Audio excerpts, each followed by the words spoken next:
এই খাবার খাইতে গেলে করতে হবে কান্না, সবার কাছে অজানা হলেও খুব স্বাদ এই পেঁয়াজের রান্না। আজকে তোমাদের জন্য একটা পেঁয়াজের নতুন রান্না হয়েছে। এই রান্না একবার করে খালি বারবার খেতে ইচ্ছে হবে। এই রান্না ছোট থেকে বড় সবাই খেতে পারবে, খুব অল্প সময়ের ভেতর এই রান্না হয়ে যাবে। পেঁয়াজের নতুন রান্না করার জন্য প্রথমে লাগবে শুকনো লঙ্কা একটা ফোড়নে, দারচিনি একখানা, একটা লবঙ্গ, একটা এলাচ, পরিমাণ মতন লবণ, কাঁচা লঙ্কা পাকা বাটা, আদা রসুন একসঙ্গে বাটা, জিরে ধনিয়া একসঙ্গে বাটে রাখছি। এবার চিনি পরিমাণ মতন, হালকা হলুদ, হাফ টমেটো বাটা আর 1 কাপ দুধ, সাদা তেল তার সঙ্গে, আর লাগবে ডিম। গোটা পেঁয়াজগুলো আমি যেভাবে কাটছি সেইভাবে কেটে নিতে হবে। কেটে নিচ্ছি চিকনটা, যাতে কড়াইতে ভালো করে বসানো যায়। দুটো পাপড়ি রেখে পুরো বাটির মতন করে ছাড়িয়ে দিই পেঁয়াজটাকে, ভিতরে পুরো বের করে মাত্র দুটো পাপড়ি রেখে। সহজে, একদম সহজে পেঁয়াজটা পেলানো যাবে না, এই পেঁয়াজটাই কাজে লেগে যাবে, এটা তরকারি হবে। মাত্র দুটো পাপড়ি রেখে দিয়েছি, সব কটা ছাড়িয়ে নিয়েছি। ভিতরে পেঁয়াজের মধ্যে থেকে যেগুলো বের করেছি এইগুলো বেটে নেব। পেঁয়াজটা নিয়ে নিচ্ছি, সেই পেঁয়াজটা পেঁয়াজের মধ্যে দিয়ে বের করছি সেইটা বেটে নিচ্ছি।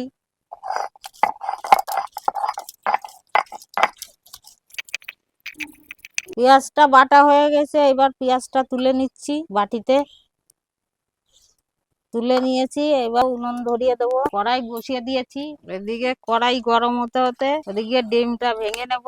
ডিমটা ফাটিয়ে নিচ্ছি। ডিমের মধ্যে লবণ দিয়ে দিচ্ছি, একটু হালকা লঙ্কা দিয়ে দিলাম, একটুখানি আদা বাটা, রসুন বাটা দিয়ে দিলাম, ধনে জিরে বাটা দিয়ে দিলাম, একটু দিয়ে ভালো করে ফেটিয়ে নেব। হয়ে গেছে ফেটানো ডিম। এবার এক এক করে সব কটা ভরে নেব, পেঁয়াজের মধ্যে ভরে নিচ্ছি। এক এক করে সব ভরে নেব। ডিমগুলো সব ভরা হয়ে গেছে, এবার কড়াইতে বসাই দেবো সব এক এক করে। কড়াই গরম হয়ে গেছে,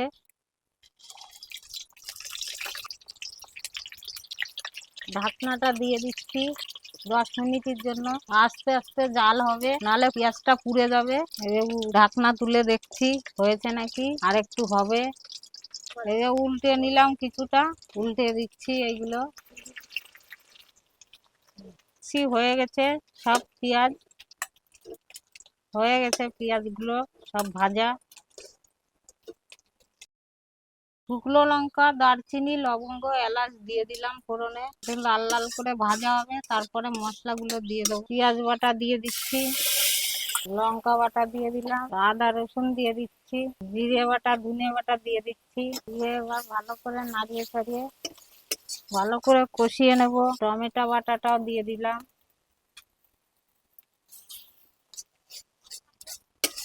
চিনিটা দিয়ে দিলাম, হলুদ দিয়ে দিলাম অল্প, দুধ দিয়ে দিচ্ছি 1/2 কাপ মতন।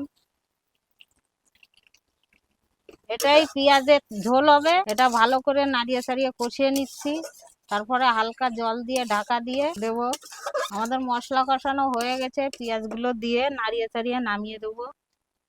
পেঁয়াজগুলো দিয়ে 1 থেকে 2 মিনিট ঢেকে রাখবো, তারপরে নামিয়ে দেবো। ঢেকে দিলাম, 2 মিনিট ঢাকা দিয়ে থাকবে, তারপরে নামিয়ে দেবো। আমাদের পেঁয়াজ রান্না হয়ে গেছে, ঢাকনাটা তুলে নিলাম। খুব সুন্দর গন্ধ বেরিয়েছে, নামিয়ে দিচ্ছি। খুলিয়া ঠাকুরমার জুলি রোজ নতুন রান্না দেখাবে নবী বাঙাল। আজকে পেঁয়াজের নতুন রান্না করেছি, তাই খাচ্ছি। দেখি ভিতরে নতুন জিনিস, খাতে ভারী খাসা। আমার ভিডিও তোমাকে ভালো লাগলে দিয়ে বলো ভাষা। আমরা নবী বাঙালি, যা পাই তাই খাই, যা খাই তাই দেখাই।